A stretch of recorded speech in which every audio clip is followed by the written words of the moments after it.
حضرات صحابہ اور سلف نے رسول اللہ صلی اللہ علیہ وسلم کے ارشادات کے لیے بڑی تکلیفیں اور آزمائشیں برداشت کیں۔ ایک ایک حدیث کے علم کے لیے انہوں نے طویل اسفار کیے، تب جا کر امت کے سامنے حدیث کا یہ ذخیرہ آیا۔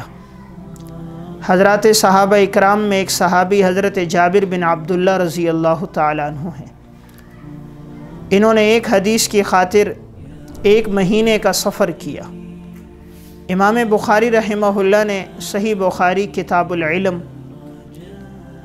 میں باب باندھا ہے، باب رحل جابر بن عبداللہ مسیرۃ شہر الی عبداللہ بن انیس فی حدیث واحد، کہ حضرت جابر رضی اللہ تعالیٰ عنہ نے ایک حدیث کی خاطر 1 مہینے کا سفر کیا۔ امام بخاری نے تو وہ روایت نقل نہیں کی، اس لیے کہ وہ ان کی شرائط پہ پوری نہیں اترتی، وہ حسن درجے کی روایت ہے۔ امام بخاری نے اسے اپنی دوسری تصنیف الادب المفرد باب المعانقہ میں ذکر کیا کہ حضرت جابر نے ایک حدیث کی خاطر 1 مہینے کا سفر کیا ہے، تب یہ امت کے سامنے حدیث کا یہ ذخیرہ آیا ہے۔ حضرات صحابہ اکرام میں ایک صحابی حضرت ابو ایوب انصاری رضی اللہ تعالی عنہ ہیں۔ انہوں نے ایک روایت سنی حضرت عقبہ ابن عامر رضی اللہ تعالیٰ عنہ کے حوالے سے، تو ان کے دل میں یہ خواہش تھی کہ میں ان سے براہ راست اس حدیث کو سن لوں تاکہ سند عالی ہو جائے۔ تو اس حدیث کے سننے کے لیے انہوں نے مدینہ سے سفر کا آغاز کیا اور مصر پہنچے۔ 3 مہینے میں یہ سفر طے ہوا ہے۔ وہاں پر ان کی ملاقات مسلمہ بن مخلد انصاری سے ہوئی۔ انہوں نے کہا میزبان رسول حضرت ابو ایوب انصاری سے کہ آپ نے کس سے ملاقات کرنی ہے؟ فرمایا میں نے عقبہ ابن عامر سے ملنا ہے۔ حضرت عقبہ ابن عامر سے ان کی ملاقات ہوئی، ان سے وہ حدیث سنی۔ روایت سننے کے بعد دوبارہ سواری پر بیٹھ کر واپس جانے لگے۔ عقبہ ابن عامر نے بہت خواہش کا اظہار کیا کہ آپ میرے پاس ٹھہریں، کچھ آرام کریں، کچھ آپ کا اکرام ہو۔ فرمایا نہیں، میں نے یہ سفر علم کی خاطر کیا ہے، میں چاہتا ہوں یہ سفر علم ہی کے لیے ہو۔ چنانچہ دوبارہ سواری پر بیٹھے اور مدینہ آئے۔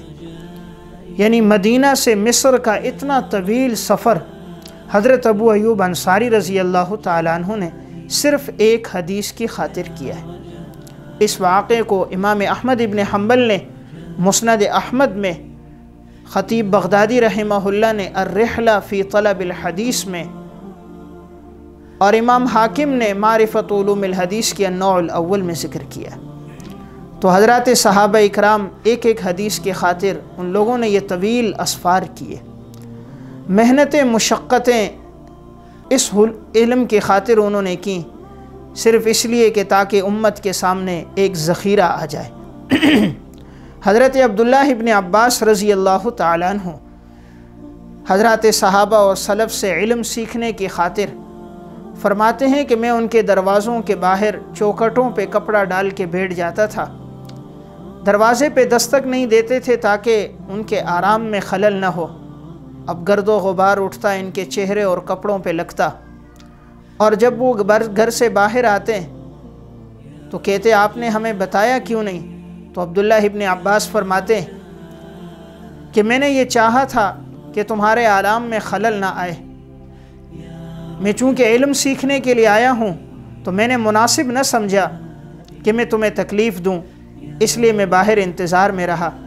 اب جب وہ باہر آتے تو عبداللہ ابن عباس نے جو بات ان سے پوچھنی ہوتی وہ پوچھ لیتے۔ اس طرح انہوں نے یہ علم حاصل کیا۔ اس واقعے کو امام حاکم رحمہ اللہ نے المستدرک علی الصحیحین میں ذکر کیا ہے، اور امام حاکم اور ذہبی فرماتے ہیں اس کی سند بخاری کی شرط پر ہے۔ تو حضرات صحابہ نے اس علم کو بڑی محنتوں سے حاصل کر کے حضور کے یہ ارشادات امت کے سامنے پہنچائے ہیں۔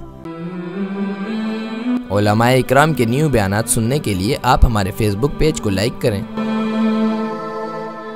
اور اور ہمارے YouTube چینل کو سبسکرائب کر کے بیل آئیکن پر کلک کیجیے۔ اپنی نیک دعاؤں اور تمناؤں میں ادارہ سعد نشریات کو یاد رکھیں۔ شکریہ۔ علماء حق کی آواز، سعد نشریات۔